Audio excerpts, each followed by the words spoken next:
بسم اللہ الرحمن الرحیم، الحمدللہ والصلاۃ والسلام علی رسول اللہ۔ ڈاکٹر عبدالغفور راشد صاحب ناظم تنظیمات اور محترم جناب حافظ فیصل افضل صاحب صدر یوتھ فورس پاکستان، حدیث یوتھ فورس پاکستان، اور اسی طرح عامر صدیقی صاحب جنرل سیکرٹری یوتھ فورس، اور تمام قابل احترام نوجوانوں، میں میری ابھی 3:20 پہ فلائٹ ہے، میں صرف آپ کے پاس 2-3 منٹ جو ہے آپ کو سلام کرنے کے لیے حاضر ہوا ہوں۔ سب سے پہلے تو میں آپ کو مبارکباد پیش کرتا ہوں کہ آپ نے ماشاءاللہ اہل حدیث آل پاکستان اہل حدیث کانفرنس میں جو اپنا کردار ادا کیا ہے، جو محنت کی، اس پہ میں آپ سب کا شکریہ ادا کرتا ہوں۔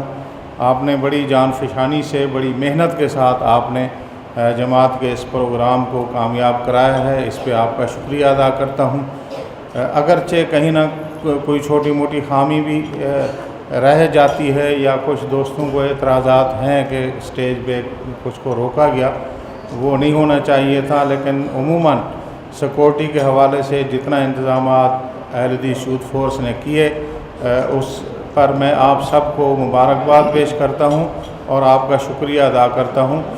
اور ہماری موجودہ جو قیادت ہے اہل حدیث یوتھ فورس کی، ماشاءاللہ میں دیکھ رہا ہوں کہ اس قیادت کے دور میں اور آپ لوگوں کی محنت سے، ان کی محنت سے ماشاءاللہ ہماری یہ تنظیم جو ہے وہ مزید مضبوط ہوئی ہے اور مزید منظم ہوئی ہے، اور میں یہی توقع کرتا ہوں کہ انشاءاللہ آپ مزید اپنے آپ کو فعال بھی کریں گے، متحرک بھی کریں گے، منظم بھی کریں گے، اور قرآن و سنت کی دعوت کے لیے اور توحید و سنت کا جھنڈا بلند کرنے کے لیے مزید آپ اپنی کوششوں کو جاری رکھیں گے۔ میں آپ سب کا شکریہ ادا کرتا ہوں۔ اللہ آپ کو خوش رکھے۔ السلام علیکم۔